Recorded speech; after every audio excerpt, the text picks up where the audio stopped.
नमस्ते। अच्छा, कभी ये सोचा है कि एक छोटा सा मामूली सा दिखने वाला मिनरल हमारे शरीर के लिए कितना ज़रूरी हो सकता है? आज हम बात करेंगे जिंक की। एक ऐसा गुमनाम हीरो जो असल में हमारे अच्छे स्वास्थ्य की मीम है। तो आज हम क्या-क्या जानने वाले हैं? सबसे पहले कि आखिर जिंक कितना जरूरी क्यों है। फिर देखेंगे कि इसकी कमी या ज्यादा होने पर शरीर क्या संकेत देता है। इसके टेस्ट के बारे में बात करेंगे, नतीजों को कैसे समझना है ये देखेंगे, और हाँ, सबसे जरूरी, इसे अपनी जिंदगी में बैलेंस कैसे रखा जाए। और इसका जवाब है जिंक।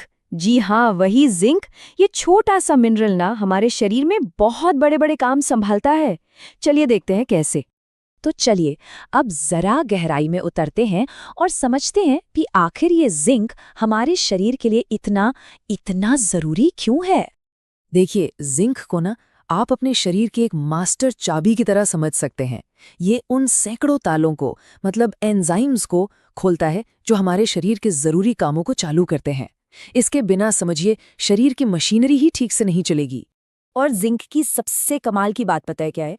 ये एक ऑलराउंडर है। मतलब ये कोई एक काम नहीं करता। घाव भरने से लेकर खून का थक्का जमाने तक, स्वाद और सूंघने की शक्ति बनाए रखने से लेकर हमारे मेटाबॉलिज्म को दुरुस्त रखने तक हर जगह इसकी जरूरत पड़ती है।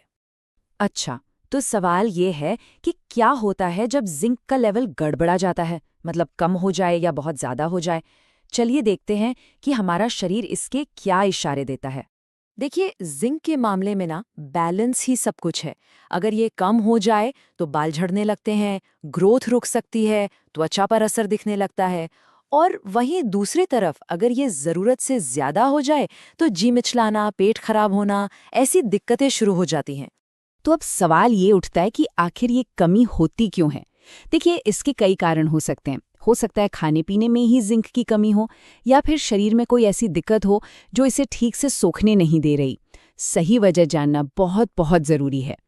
तो फिर पता कैसे लगाया जाए कि शरीर में जिंक का लेवल क्या चल रहा है? जवाब बहुत सीधा साधा है, एक सिंपल से टेस्ट के जरिए। ये जो जिंक लेवल चेक करने का प्रोसेस है ना, ये काफ़ी सीधा साधा है। बस 3 आसान से स्टेप्स हैं। सबसे पहले तो डॉक्टर से सलाह लेनी होती है, अपने लक्षणों के बारे में बताना होता है।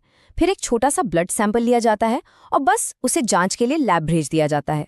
हाँ, एक बहुत ज़रूरी बात, इस टेस्ट के लिए वैसे तो कोई खास तैयारी नहीं करनी पड़ती, लेकिन ये बेहद ज़रूरी है कि डॉक्टर को उन सभी दवाओं और सप्लीमेंट्स के बारे में साफ साफ बता दिया जाए जो आप ले रहे हैं।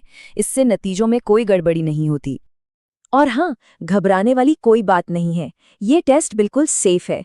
ज्यादा से ज्यादा सुई चुभने पर हल्की सी तकलीफ हो सकती है, लेकिन इसके अलावा कोई बड़ा रिस्क इसमें नहीं होता। चलिए, अब आते हैं सबसे जरूरी हिस्से पर। टेस्ट तो हो गया, लेकिन अब उन नतीजों का मतलब क्या है, इसे समझना बहुत जरूरी है। और यहाँ पर एक बात गांठ बांध लेनी चाहिए कि इन नतीजों को देखकर खुद ही अपना इलाज शुरू नहीं कर देना है। ये सिर्फ नंबर्स हैं। इनका सही मतलब क्या है, ये सिर्फ एक डॉक्टर ही समझा सकता है। खुद से दवा लेना खतरनाक हो सकता है। जैसा कि मैंने कहा, ये नतीजे सिर्फ एक नंबर नहीं है। डॉक्टर इनका मतलब निकालते वक्त कई चीज़ों को ध्यान में रखते हैं, जैसे उम्र क्या है, जेंडर क्या है, और पूरी हेल्थ हिस्ट्री कैसी रही है। यहाँ तक कि अलग अलग लैब के हिसाब से भी नतीजों में थोड़ा बहुत फर्क आ सकता है। और अगर रिपोर्ट में कुछ गड़बड़ लगती है तो डॉक्टर पूरी सूरत साफ करने के लिए कुछ और टेस्ट भी करवा सकते हैं। हो सकता है वो आयरन लेवल या ब्लड एल्ब्यूमिन टेस्ट करवाने की सलाह दें, ताकि पूरी न्यूट्रिशनल हेल्थ का अंदाजा लग सके। तो अब आते हैं एक्शन प्लान पर। मतलब ये जो जिंक का सही बैलेंस है, उसे अपनी जिंदगी में कैसे बनाए रखा जाए, क्या करना चाहिए। तो अच्छी खबर यह है कि जिंक की ज़रूरत पूरी करने के लिए हमें कहीं दूर जाने की ज़रूरत नहीं है। हमारे खाने में ही ये भरपूर मौजूद है। सी फूड में, जैसे सीप और केकड़ों में, रेड मीट में, अंडों में, और अगर आप वेजिटेरियन हैं तो कद्दू के बीज, सोयाबीन, दूध, दही, फलियां, ऑप्शंस बहुत सारे।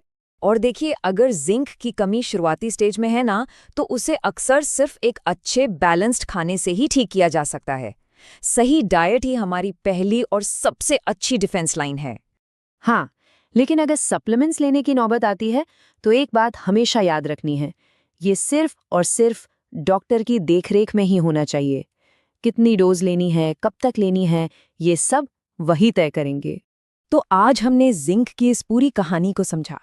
ये हमें एक ज़रूरी सवाल पर लाकर छोड़ता है कि क्या हम अपने शरीर के इस ज़रूरी टूल किट का पूरा ध्यान रख रहे हैं?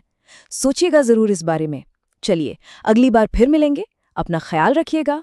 Subscribe to Moho Health and click the like button. Let us know what you think in the comments.